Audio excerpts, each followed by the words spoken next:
Spirit, soul, consciousness, क्या ये सारी चीज़ें अलग हैं या फिर अलग अलग शब्दों में एक ही चीज़? इस एपिसोड में मैं आपको स्पिरिट या सोल या कॉन्शियसनेस के बारे में कुछ ऐसे फैक्ट्स बताने वाला हूँ जिससे शायद आपके सोचने का तरीका ही चेंज हो जाए। आई एम मिस्ट्री मॉन्क और आप सुन रहे हैं द प्रोजेक्ट छल।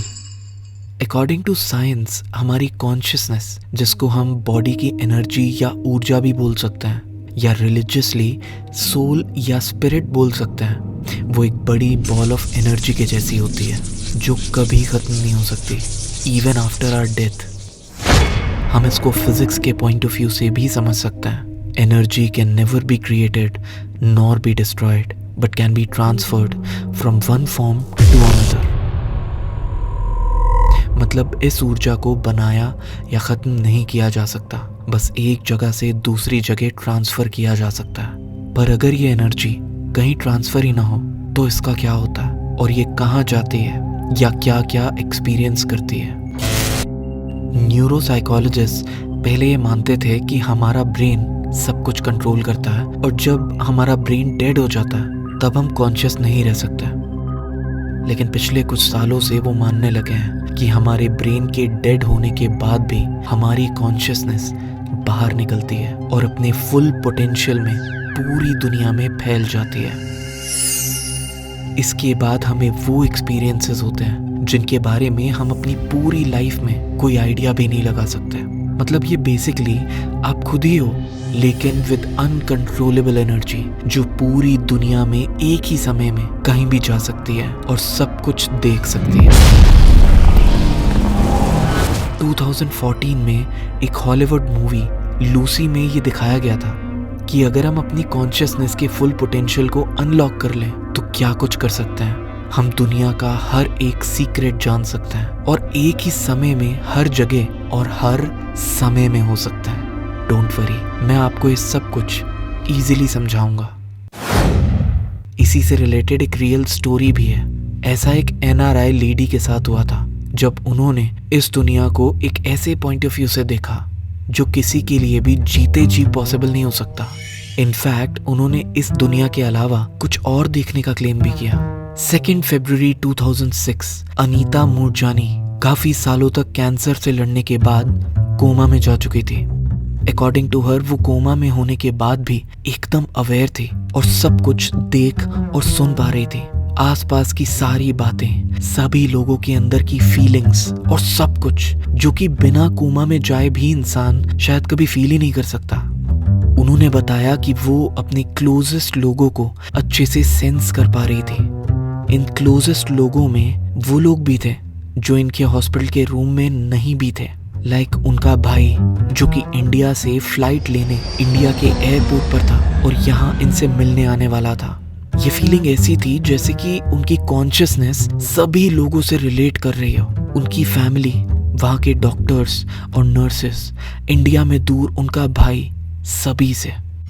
शी सेड कि वो अपने भाई को वहाँ ना होते हुए भी एयरपोर्ट पर देख पा रही थी, लेकिन नॉर्मली नहीं बल्कि 360 डिग्रीज में। मैं समझाने की कोशिश करता हूँ। हम जब भी किसी चीज़ को देखते हैं तब एक सिंपल पॉइंट ऑफ व्यू से देखते हैं, यानी एक ही एंगल से देख सकते हैं। जहाँ जहाँ आंखें जाएंगी वहाँ वहाँ हम देख पाएंगे, राइट? लेकिन अब इमेजिन करो कि हमारी आंख हर जगह है। इसका डिस्टेंस, हाइट या किसी भी चीज़ से कोई लेना देना नहीं है। हम सब कुछ देख पा रहे हैं, लाइक 360 डिग्रीज। बस ऐसे ही Anita was able to see everyone and everything just by being into her coma, क्योंकि इस टाइम पर उनकी कॉन्शियसनेस अपनी फुल पोटेंशियल पर थी। उन्हें अपनी फिजिकल बॉडी से कोई अटैचमेंट फील नहीं हो रही थी and she was feeling limitless. It was at this moment जब एक अनोखा क्वेश्चन उनके दिमाग में आया। आप भी सोच के देखो एक बार, इतना ज्यादा पोटेंशियल रखने वाली ये एनर्जी या कॉन्शियसनेस हमारी एक लिमिटेड फिजिकल बॉडी में रहती है। कैसे पॉसिबल हो सकता है ये? The incident became so famous कि उस कोमा के बाहर आने के बाद जब अनीता ने सबको ये चीज बताई तब एवरीवन वाज शॉक्ड। और इन सब में सबसे बड़ी चीज जो थी वो उन्होंने ये बताया कि अनीता की कॉन्शियसनेस सिर्फ इसी रियलिटी को नहीं बल्कि और भी रियलिटीज को देख पा रही थी। अनीता ने बताया कि इस रियलिटी में वो हॉस्पिटल के बेड में कोमा में थी, लेकिन साथ साथ वो एक और रियलिटी को देख रही थी जिसमें उनका अभी का बड़ा भाई उधर उनका छोटा भाई था और वो दोनों वहां एक अलग ही लाइफ जी रहे थे। ये क्लियर एग्जाम्पल हो सकता है कि शायद ऑल्टरनेट रियलिटीज सही में एग्जिस्ट करती हैं और कैसे हम अपनी कॉन्शियसनेस का फुल पोटेंशियल बढ़ाकर इन रियलिटीज को देख सकते हैं। अब ये सब देखने के बाद उन्होंने बताया कि वो अपने फैमिली मेंबर से डिटैच फील कर रहे थे, क्योंकि अब उन्हें ये समझ में आ गया था कि अगर वो इस रियलिटी में मर भी जाएं तो उससे बड़े लेवल पर ज्यादा कोई फर्क नहीं पड़ेगा, क्योंकि वो अलग रियलिटीज में जिंदा होंगी और जहां भी होंगी एक ही कॉन्शियसनेस से कनेक्टेड होंगी। लेकिन एक ही कॉन्शियसनेस से इंसान हर रियलिटी में कनेक्टेड रहता है, ऐसा हो सकता है क्या? एग्जाम्पल के तौर पर सोनी मूवीज की एक movie series Spiderman into the Spider-Verse, comic और मूवी की इस सीरीज में अलग अलग रियलिटी के स्पाइडरमैन एग्जिस्ट करते हैं, लेकिन एक बार जब एक इंटर डायमेंशनल पोर्टल खुलता है तब इन्हें पता चलता है कि ये सभी स्पाइडरमैन एक दूसरे से हमेशा से मेंटली कनेक्टेड ही थे।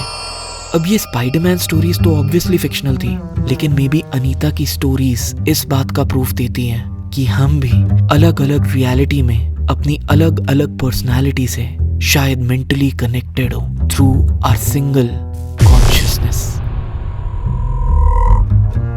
मे बी इसीलिए हमें देजा वू भी होता हो। अब अगर आप सोच रहे हो कि देजा वू क्या होता है, तो ये मैं आपको एक और एपिसोड में अच्छे से समझाऊंगा। ये एक ऐसा केस था जिसने हमारी कॉन्शियसनेस की रियल पावर के बारे में बताया। वेल, जैसे मैंने आपको लूसी मूवी के बारे में बताया, वैसे ही क्या आपने भी कोई ऐसी मूवी या सीरीज देखी है जिसमें कॉन्शियसनेस की रियल पावर के बारे में बताया हो? मुझे कमेंट्स में ऐसी मूवीज और सीरीज के बारे में जरूर बताना, और इस एपिसोड को अपने उन दोस्तों के साथ शेयर जरूर करना जो आप ही की तरह क्यूरियस हैं। इस वीडियो को लाइक और कमेंट करना ताकि आप आने वाली वो सारी मिस्ट्रीज देख पाओ जो मैं अगले एपिसोड्स में आपके लिए लाने वाला हूँ। So just stay tuned and I will be back with another episode on the Project Chal.